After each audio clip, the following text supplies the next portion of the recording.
Thank you so much for listening to Urbanistica podcast. I am Mustafa Sharif, an urban planner, and you're more than welcome to join my big journey of exploring the making of smarter and more livable cities. Please don't forget to follow Urbanistica on the different social media platforms, and also let's connect on LinkedIn. Big thanks to Urbanistica podcast partner AFRI. AFRI is an international engineering and design company providing sustainable solutions in the fields of energy, industry, and infrastructure. Are you ready for a new episode? Let's go for it.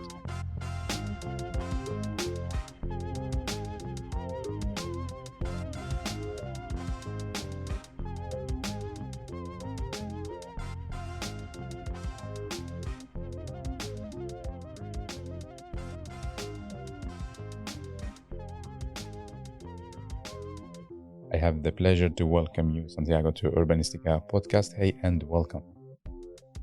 Thank you. Thank you so much. It is my pleasure to be here, not only in Sweden and Helsingborg, but to be part of Urbanistica. Thank you so much. So how are you doing? Tell me. I'm doing fine. I'm trying to get to know a little bit more about all the practitioners, our experts that are working here in Sweden, trying to transform their own cities and to be able to take those lessons learned back to Colombia. Yeah. So tell me, when did you arrive to Helsingborg? I arrived the day before yesterday. It was a little bit rainy, but the weather has been kind with us. Yeah. We have a lovely day, and I have the chance to walk around, see the city a little bit, but also speak with a lot of officials from the city, including the mayor, as well with people from all over Europe. Yeah, that's amazing. So are you happy with the weather now? Because it's a bit sunny, right? I'm happy. I think for people like me that we come from a tropical country where it's always a stable weather, it's also nice to have changes, like to feel a little bit cold and see how you adapted to that. But it's been great so far. Nice. And how was your day? Because you're part of Urban Future Global Conference. Tell me, what did you do today? Well, this morning was part of one of the opening sessions, talking about how to revitalize travel neighborhoods. And I tried to play a game of words. Okay. If we have travels revitalizing the neighborhoods, or if the neighborhoods are travel, and play around with that, because it's a question mark on especially when we talk about Latin American cities and urban systems, how to define when a neighborhood is travel. Yeah. And more exactly what kind of troubles are we addressing when it comes to address those challenges with communities and people who are probably building their own community. Yeah. It's going to be interesting to talk about this, and me and the listeners are very interested to know more about you. You're our storyteller. So how would you like to introduce yourself and tell us about your passion? Well, Santiago Uribe Rocha, probably a storyteller is very accurate. I love to tell stories. That's been part of my life as well. But I'm an anthropologist who's been interested about urban development. I have done 2 masters on that. One master on cities at the London School of Economics, and another master's on urban and environmental processes in Colombia. But before, I studied conflict resolution in South Africa, and I lived there for almost 14 years. And the 3 masters or studies that I've done so far have given me so much ground in understanding urban challenges, because what you don't address properly in cities becomes a conflict. And by having some skills on conflict resolution, been able to have a different perspective of those issues. Yeah. Santiago, tell me where you grew up, how was like your childhood, more about you. I grew up in Medellin, Colombia, which was at the time the most violent city of the world, unfortunately, something that I don't feel proud of it, but it was hard, difficult. Eh, so many times we could not go to the streets and enjoy public life because what was happening there and the risk. But at the same time, it was a wonderful city, vibrant, and people wanting to change and be part of that change. I think I'm also a soccer player. I love to play soccer, and for Colombians, that's like a dream. I played soccer for many years for fun and almost professionally, but the coach was kind of very clever and said to me, "I think you should continue university studies." And Yeah. finally, I ended up going to the university Yeah. and studying anthropology. But as a citizen of Medellin, I think we're very proud of a city that's been able to change a difficult reality, but also to acknowledge that we have so many challenges ahead. Yeah. And tell me why you started to study just this specific topic. The truth is, I was appointed Chief Resilience Officer of the city, and I asked myself what resilient means, and specifically urban resilience. And to be honest, I think I found myself with no ground at all, and took me to do the two masters to understand better urban systems and the processes that are happening in cities.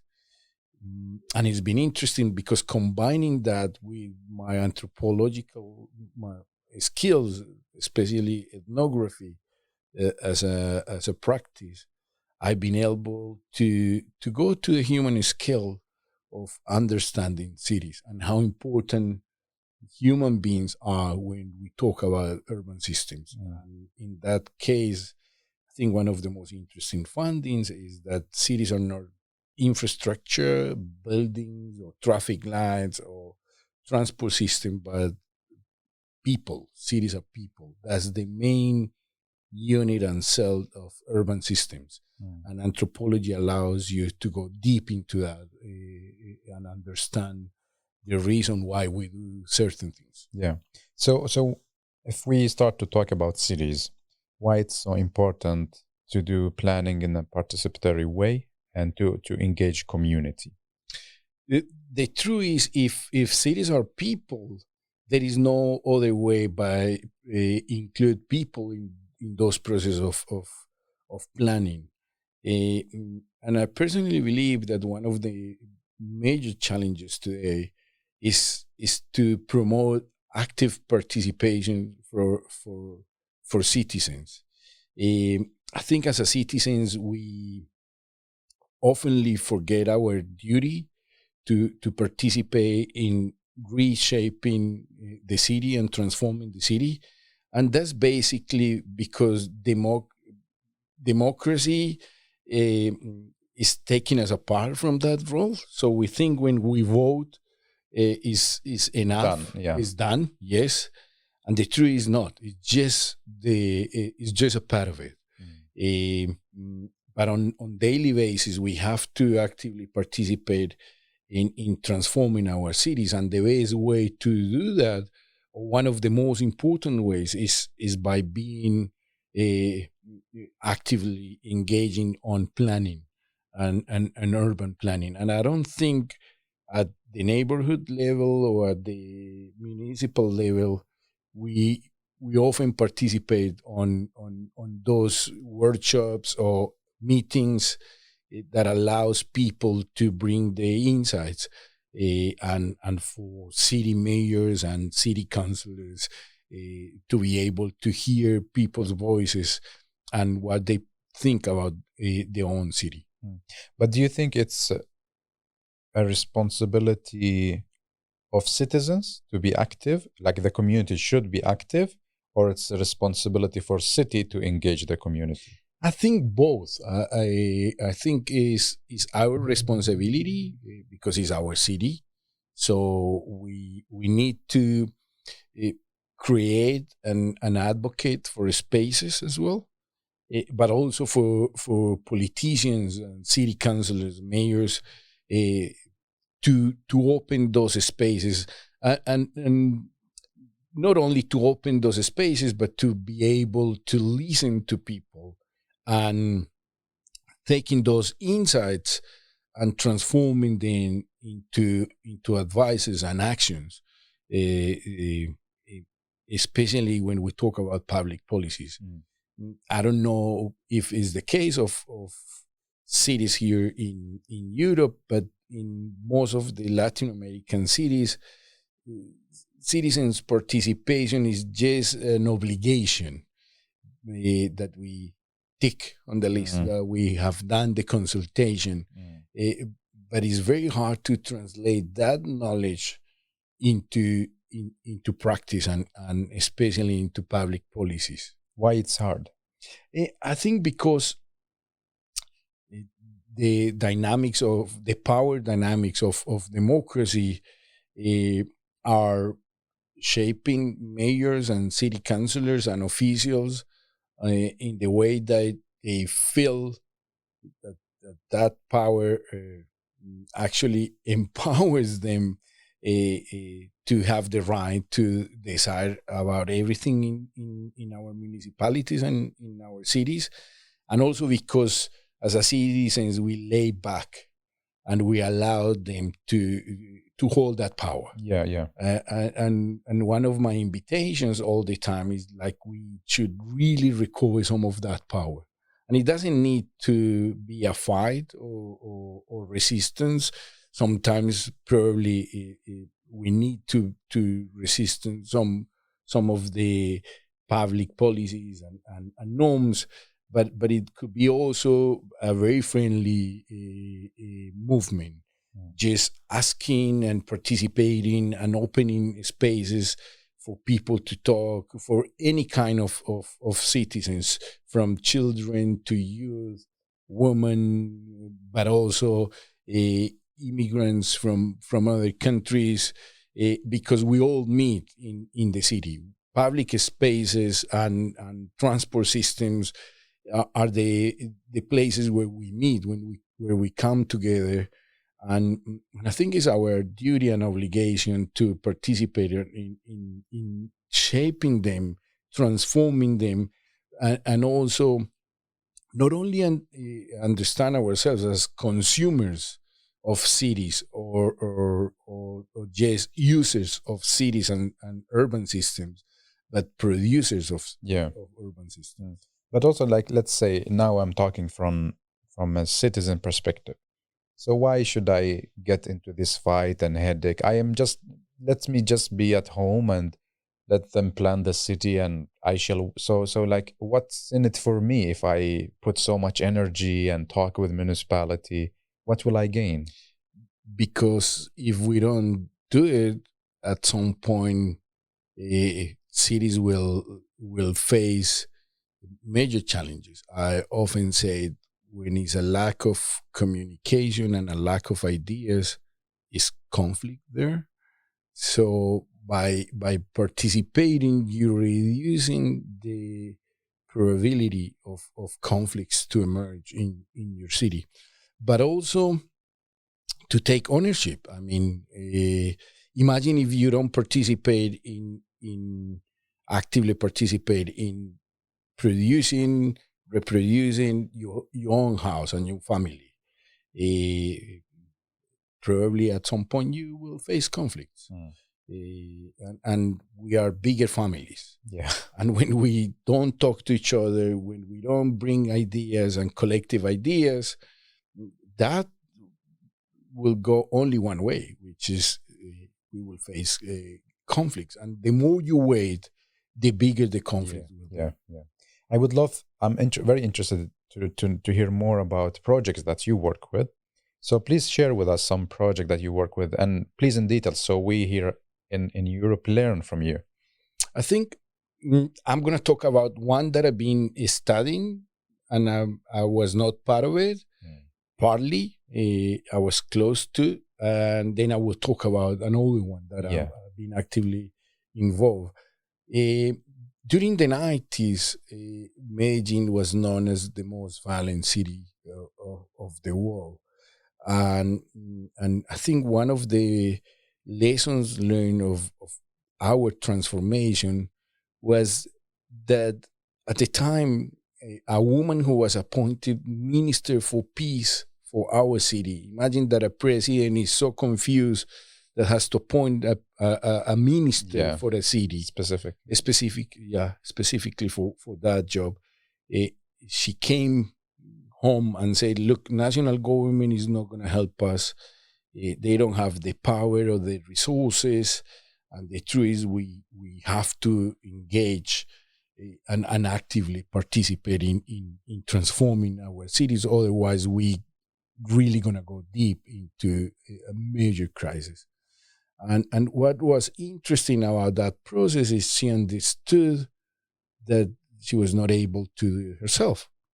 And she established something that was amazingly ahead on time. And imagine in the 90s, she talked about the importance of citizens' participation. So she established a strategy called roundtables on alternative futures. And the principle was very simple. We probably won't agree on the past and all the root causes of what's been happening in our city, but what if we get together and agree on the future city we all want to be part of it? And she took that job very serious and went to every single neighborhood of Medellin, 238, and for 4 years, these round tables. And what I'm actually sharing this is because at the same time that I was living in South Africa was going through a peace process. And they have a very similar strategy called LPCs, local peace committees, at neighborhood and municipal level. And when people were called to actively participate in rethinking South Africa, it was all about the same principle. Probably we won't agree on what happened and why we had apartheid, but what if we come together and think on our future, on the nation that we want to be part of it? And when you bring future as a topic into the table, you change the mood of the dialogue. Because people normally see future from an optimistic way. We don't want a bad future for any of us. And there's actually a very interesting methodology to bring everyone into a different mood in the middle of a crisis, and allows people to come together honestly and talk about challenges. Because if you want to talk about the future, you have to address your present challenges. And I think that's something that we should do more often in cities. Bring people together again and again to talk about the future cities and the future urban systems that we want to be part of it.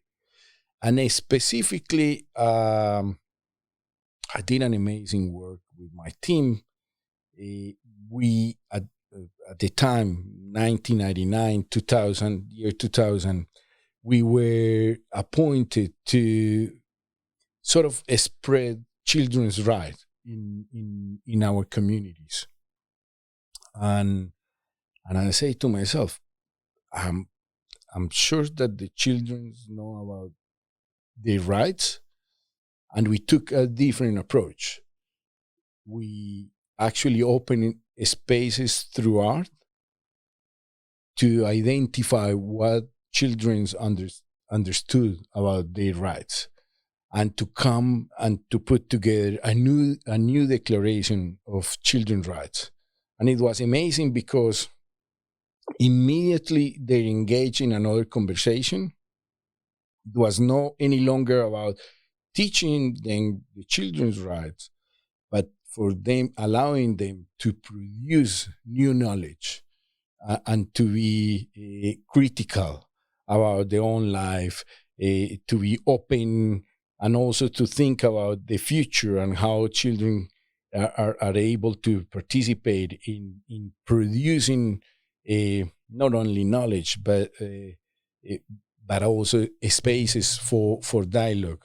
And we took that project for about 2.5 years, and we published a book, which is a dictionary from A to Z, with all the concepts that we have to agree on about children's rights. And it was done through painting, music, dancing, and many artistic expressions that allow kids and youngsters to come together and talk about the challenges in an urban system. And a final one, which I enjoyed so much, we fake money, Colombian money, in an artistic way. We fake 1,000 notes of 1,000 pesos, so we made our first million. And 1,000 kids wrote each of them in the note what they will do if they become rich. Okay. And it was an interesting project that allows them to talk through art, but also allow us to understand how children perceive the value of things. And it's another perspective. They have more solidarity with their neighbors, because every time we ask them, what would you do if you make your first million? It was always about sharing and allowing others' dreams, not only your own dreams and desires, but allowing your moms, your parents, your brother, sister, your neighbor, and sometimes also being able to share that with the city and thinking about, with that I will make a park for all of us, or I will renovate my school. And that tells a lot about the collective idea of a city. I think we're missing that point, that we hear, because a city is a collective idea that we build together. And sometimes children bring you back into that, and you reflect on that and the importance of our role, of our collective role as citizens. Mm-hmm. But you work a lot with art and citizens' participation. Why art? I mean, because art is a philosophy, but also a language that allows you to reduce tensions. As you were asking me, why I want to participate and take the risk and face with others. But when you use art, people are more open, relaxed, but also it touches the essence of human beings. I mean, at the beginning of our societies, art was at the center of our best way to communicate with each other. And I think cities should really use art more often, not only to be placed in parks or to be used in museums, but to actively engage with citizens. Mm-hmm. Because it opens also new ways of communication. People are more honest, and you have fun as well. At the same time, you're doing a serious work. You have the time for enjoying that. And you'll be very surprised. It goes deep into different ways of understanding our cities. And I will invite any city to engage more on bringing arts as a tool, not as a tool, as a language for city planning. Does it work like in Colombia or in the cities that you work with art? Does people, like, all of them happy about it, or they still say, oh, I don't like this, why they did it like this? You know, like sometimes when we do, how to say, a painting on a wall, some people likes it, some people doesn't. So the city say, okay, I don't want this discussion and conflict. Let's skip art at all.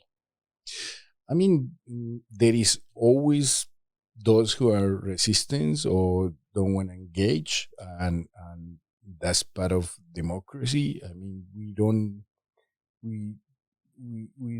not need everyone to agree on the same language or the same expression, and that's part of our probably richness, that we are diverse.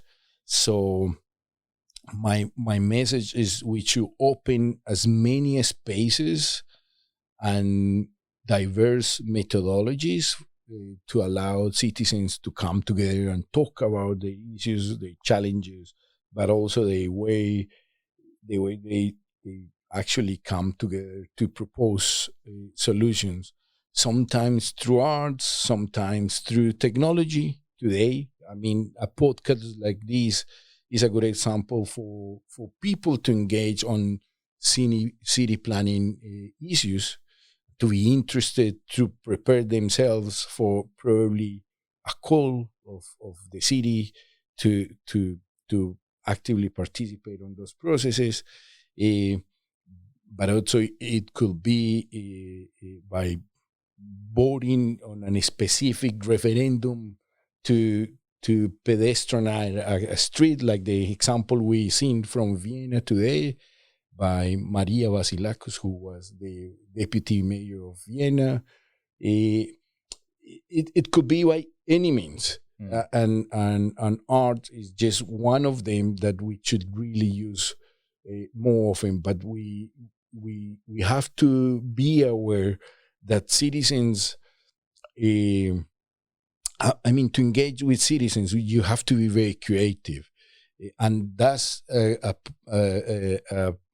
public servant duty to open as many channels for citizens to participate in many ways possible. And also, I want you to simplify and explain to me and to the listeners, like, about city resilience. What is it about in a very simple and clear way? And I'm gonna do it because that's the lesson learned after probably interviewing more than 300 people and walking the streets of my city, having workshops and meetings. And one of them, when I asked him, how do you define resilience? And he said, resilience is all about one single principle: learning.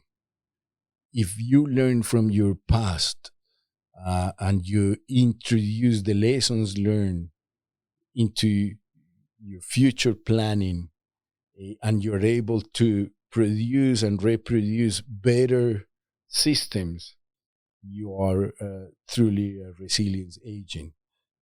So most of the time, people, when we talk about resilience, people think that is a very complex concept.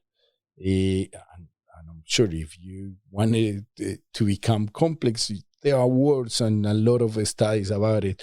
But it's very simple. If you, and in the case of Medellin, if we face violence and in 30 years you have learned nothing, you're probably not the good example on resilience.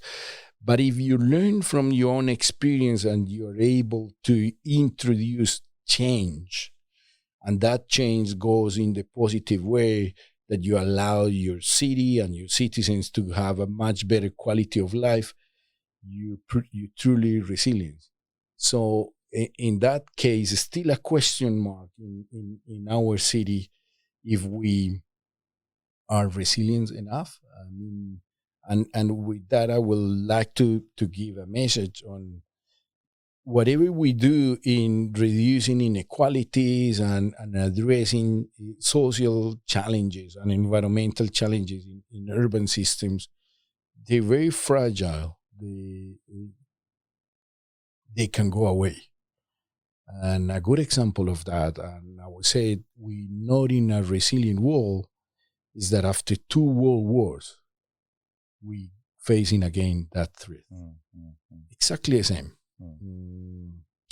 Through propaganda, wrong messages, power fights, and we sitting here. Meanwhile, they fighting a war that could escalate within days, like it happened in the First and the Second World War. So probably we're not a resilient world enough because we haven't been able to apply the lessons learned from our own past, and it looks like we repeat it. Same mistakes. The same mistakes, yes. So what is your advice or the different main steps that cities should take in order to be more resilient? Do I have like some, first do like this, second do like this? I think one of the first steps is to acknowledge the challenges of the city and do not deny them or hide from them. Sometimes it's easy to hide or deny that something is happening when it comes to violence or migration or job losses, economic failures, transport systems, and especially when you are a politician, it's very easy to hide and not to address them. So the first step is to be honest, open, and to bring as much as evidence and data, but also perceptions from citizens to acknowledge the challenges of your city and to name them and to understand them properly. And then you need academia, you need citizens, you need people from different religions, different backgrounds and neighbors to bring together all that knowledge into the table and to acknowledge that we as a collective and as a society, we are addressing a challenge.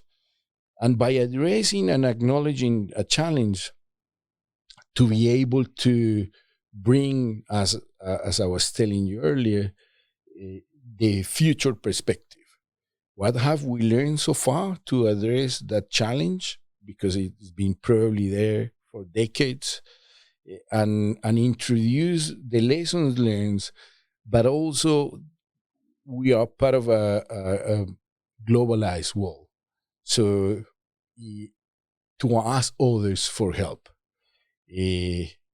And you can find help in countries like Syria, South Africa, the United States, Canada, Mozambique, because we all address challenges in different ways. And that diversity is probably the true richness of urban systems. That probably that one that you don't think will be able to help you inspires you to address that challenge in a different way. And that's truly resilience, to be able to call upon for help. Like, we need help, please help us. And I remember in the case of Medellin during the 90s, many countries and many societies came together and helped Medellin. But because we raised our hand and we said, we need help. It's too big for us. And that's nothing wrong. I mean, and sometimes politicians are not conscious of that. You don't find very often a mayor who says, I can't, please help me. I'm not a superhero. I want your help. I don't have answers for this. And that's one of the dark sides of democracies. That with power, it comes the denial of the human side of leadership, and a good leader is the one who's able to step up and say, I don't know how to address this. I need help. Mm-hmm. So, if I ask you, what is the biggest mistake that cities doing in order to not become resilient cities? I think one of the biggest mistakes is actually planning or engaging on urban planning from a desk and what you call the expert kind of advice, because you find so many experts of everything around the world, and they're important, and you have to bring them on the table, but that shouldn't be the only voice in urban planning. Sometimes the technical side of planning is too cold, is too far from realities, and is too far from citizens. So that's one of the mistakes I often see in cities, and also being afraid of opening the space for citizens' participation. It's much more easier to shut down the door, because once you open it and you encourage, you face difficult times. Yeah. I mean, you have to acknowledge that some things are not going well, that you probably not doing very well in some aspects of the development of your city. And that requires strong personalities for public servants and mayors to say, yeah, I'm here. I don't have answers for everything, and I acknowledge that we not ready for this or for a specific role, and that's often one of the mistakes that you see in public life. Shutting the door for citizens' participation and to listen other perspectives. And a very simple example: once we were drafting our peace strategy or peace building strategy of the city, and we had the advice of a South African team, and we were sitting on a table, and Albisax said, "You're making peace among friends. Where are the others?"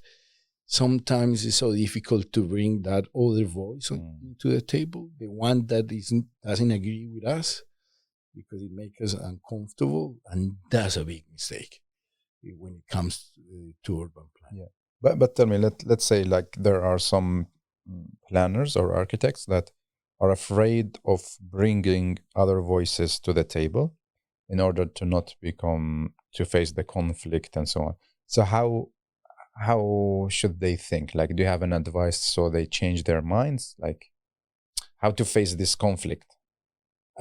I think they should bring more social scientists into the table as well, to help them to understand that to talk with people is also a strategy, that you can do it with methodologies, that is something that requires training, and practice, and not to be afraid of it, and recognize that the power of the pencil designing the city requires many voices. And I've seen many architects who been able to engage on deep conversations and how much they gain when they actually open that door, and how much the urban planning and designing gets those insights as fruitful conversations, and how they translate into really, really rich designs and rich strategic planning documents. So I will encourage any urban planner or architect to ask for help if they don't know how to do it, to acknowledge that that's a practice that requires specific skills, but also to learn. I mean, I was not an urban planner, and I opened myself to that, and I've been learning about it. And I think we can all learn different skills, and acknowledge that our others are much better equipped and prepared to a specific job. But to listen to citizens is something that we should all, if you're engaged on any city level planning process, something that we should all learn about it, and we should all be conscious about it, on how to bring citizens' voices and diversity into the table, and into that broader dialogue of planning your city. Well, let's say, Santiago, let's say I am an urban planner and or an architect. I bring citizens to the table and we talk. Then their needs and vision is not really aligned with what I want to do and what the municipality wants to do. Then it's a conflict. So how can I explain to the citizen that we have a 30 plan of 2050 and we need to do this, and it's not really aligned with what you want? Do you understand the situation? Oh yeah. Yeah. So how do I deal with this? Then it's like a headache for me. Then I make a fight, and maybe I shouldn't invite the citizens at all. But the conflict is not about the citizens' perspective or knowledge that they bring to the table. The conflict is because you come with a pre-concept into the table, and that's wrong. If you're in urban planning, you have to be open to understand that sometimes you're gonna face that what citizens are referring to is actually against what you're thinking about it. And in the other hand, technical knowledge is important, so you have to bring to come to the table openly and say, look, probably what we're trying to bring here, it comes from a technical perspective, and what we're trying to say here, it comes from a community perspective. How can we agree into a middle point? Or how can I explain better the need for this, or that we require this in our societies, but not to impose something. And a very simple example is, normally transport systems are clearly a need, and sometimes you have to develop and deliver that, and sometimes communities that feel affected are not happy, but they're not happy with they're happy with the transport system, but they're not happy because they're affected. So you have to negotiate that. You can't just do it and deliver or implement a specific strategy without addressing that downside. Sometimes it's recognizing, yes, this is going to happen and it's going to be hard. And we acknowledge that to you, and you should be compensated in many ways, not only economical ways, but sometimes it's about memories, history, it's about recognizing them with dignity. But you have to do it. Otherwise, conflict will emerge. Yeah. What should architects and urban planners stop doing when they plan cities? I think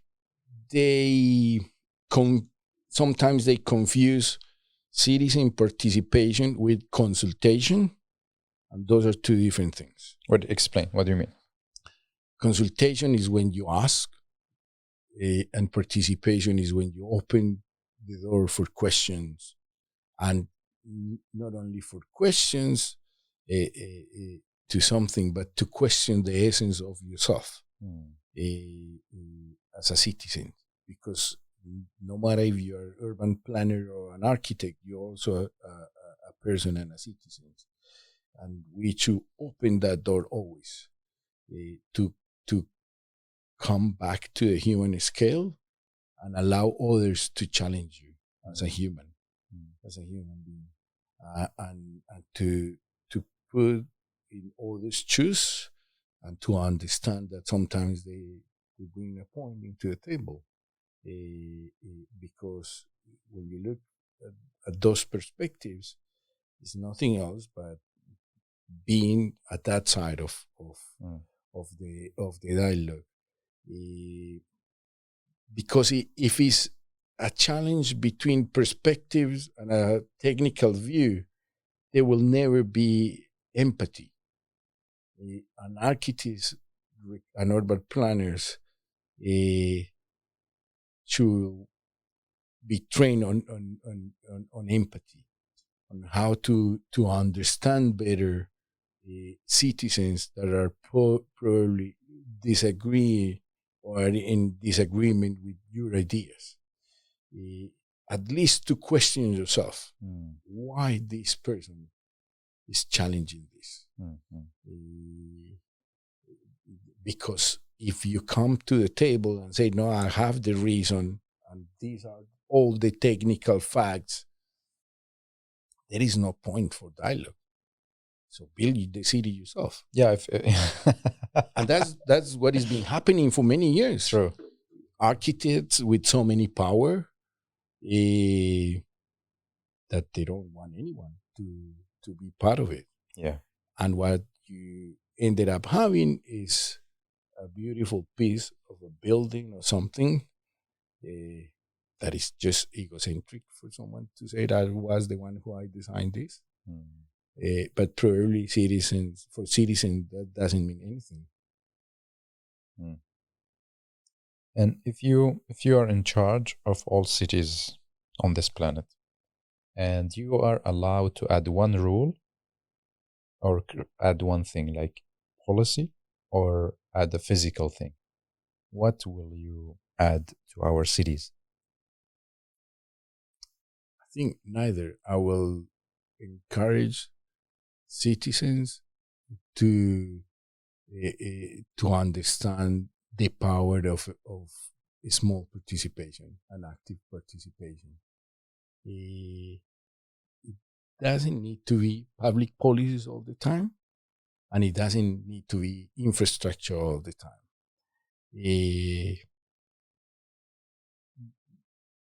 We often deny the power of small actions to transform what is the most important tool to transform cities, which is nothing else but culture.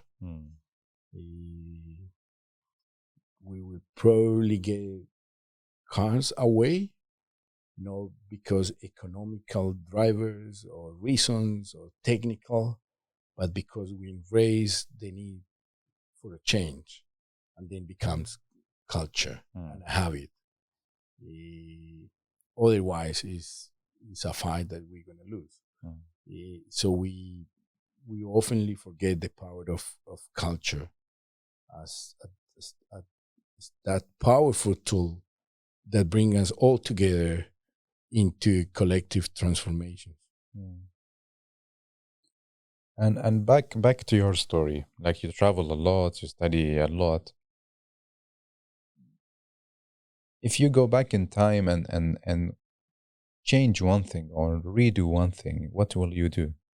I will go back to South Africa in 1996 to be an exchange student, to be able to expose myself to uncertainties, to learn another language. I will probably learn more than one or two, because then you understand that it's not just a language, but it's another way to think about the world. Like sitting here and being able to speak in English is not only about translating, but understanding that there is another possibility to think about the world. And I can imagine how Swedish people think, or people from Syria or from Mozambique. It's another universe, the way we construct our world and how we explain it and how we bring new ideas into the table. So I will encourage myself to learn and to travel more and to learn more languages, and to be in contact with more diversity and to embrace diversity as one of the richest, the richness of humanity. What are your hobbies? Do you have time? I do. I love to walk and run. I used to run marathons because I'm a stubborn, and if you run marathons, you better be stubborn enough to push yourself to the limits. I used to play soccer a lot, but also I love to walk around the city, talk to people, do some dancing that I'm not often doing it now this time. Engaging in useless conversations. That's what, useless conversations? Well, sometimes it's important to talk just for the pleasure of talking with other people. It doesn't need to be serious all the time. To go for a coffee or beer with friends and talk about simple things, that's important. That's very interesting, and how much you learn from that. But I would say walking the streets of a city is one of the pleasures that I enjoy the most. What is your daily routine like back at home in Colombia? When do you wake up? What do you do? Normally I wake up between 5:30 in the morning, because I have 11 dogs, and 11 dogs? 11 dogs. Wow. Rescue from the streets, and they're amazing. They're part of our lives. It's a big responsibility, and sometimes they drive me mad. If I have time, I go running or cycling, mountain biking, because we live in a sort of like a mountain around the city. At 7, I go to work, and I work from 7 to 12. Then I have lunch, and then do you go to the office? We don't have an office any longer as a space. Okay. We used to, but with COVID-19, we said maybe there's no need. We don't need it. So the city is becoming our office. So Wow. we meet everywhere. Then in the afternoon, I plan meetings and interviews. I'm also a teacher at the university, so I prepare my lectures. Then I go back home at 5, 6 p.m. I cook because I love to cook. And then we read something, we watch a movie, and then we go to sleep. And during the weekends, it's like time for go around with our dogs, cycling a little bit more, read about it. I'm doing a PhD, which is something very challenging and requires a lot of time and engage in many activities because I'm those type of persons who needs to be active all the time. And I enjoy it. So I try to engage myself as many activities I can do in a day. Do you bring work back home when you come? Not really. I'm really bad on working at home. Okay. I mean, afternoon, like when you finish, do you also think about, or emailing? And I keep, not even emails, I keep thinking, of course, sometimes I answer some emails and WhatsApp messages and all of that, but I try to disconnect myself. And especially during the weekends, I try to disconnect and do something else. And it could be just sit back and relax. I mean, I'm not an workaholic, but I love to work hard. But it is important to divide those spaces and time in your life. Santiago, if you can choose to be something, but not a human, you can choose to be anything, a tree, I don't know, water, anything, but not a human. What will you choose to be and why? Something that represents you. You can take time and think about it. Probably a jaguar. Jaguar? Yes.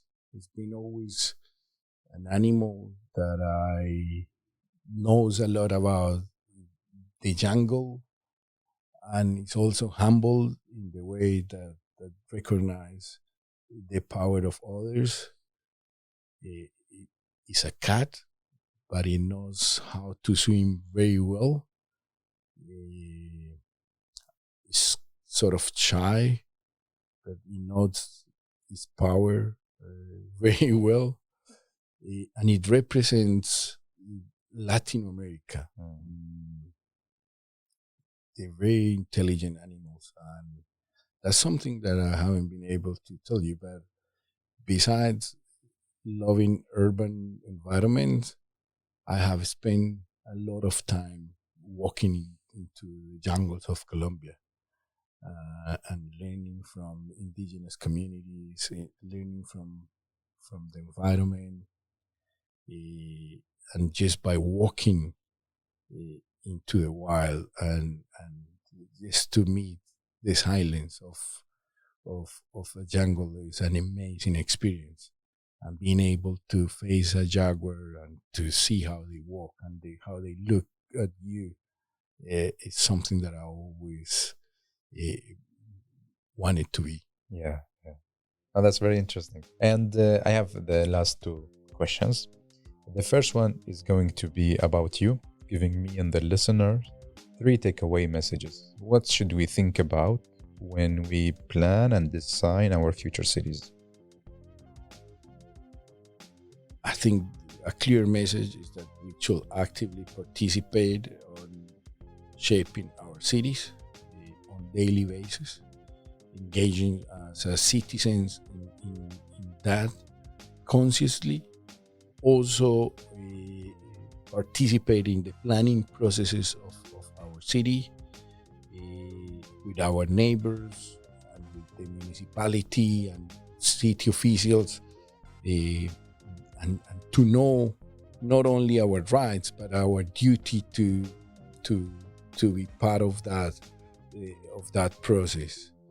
And probably the simple one is to walk the streets of our city, to encourage yourself to get to know places that you probably won't go, like those not to go places, because then you find that they're incredibly amazing.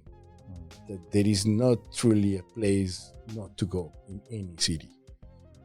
And that comes from a person who lives in one of the most violent cities, and you have so many of those red spots that people advise you not to go. And every time I go, I ended up finding myself in an amazing place that actually I feel secure. That people are friendly, that they're curious, that they're open, and I ended up learning a lot about myself and about the city. So I will encourage everyone to walk as much as you can in your cities and in any city, and learn about just walking and looking at peoples and buildings and roads and the interactions and how we interact with the city. It's actually a really, really good practice. Thanks. And the last question is going to be you asking it to me and to the listeners. So what is your question to ask? Why don't you participate actively in urban planning processes? What is stopping you to actively engage on those processes? Interesting. Well, Santiago, thank you so much for giving your time to record the episode. I'm very happy to talk to you, and I am looking forward to hear more stories from Colombia. Thank you for inviting me and inviting us, because I'm here representing a city, not just myself. And I hope that we keep in touch, that probably you come to Colombia, we walk the streets together.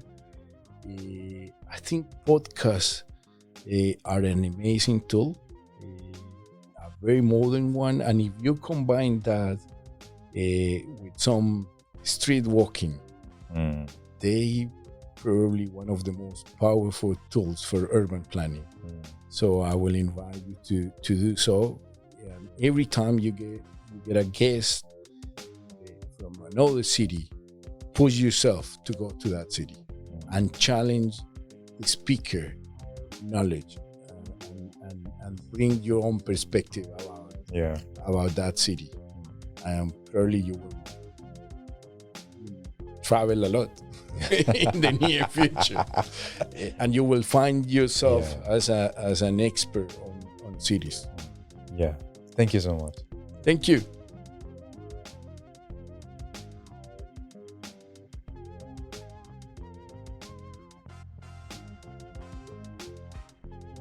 Well, thank you so much for listening to Urbanistica podcast. I hope you really enjoyed this episode.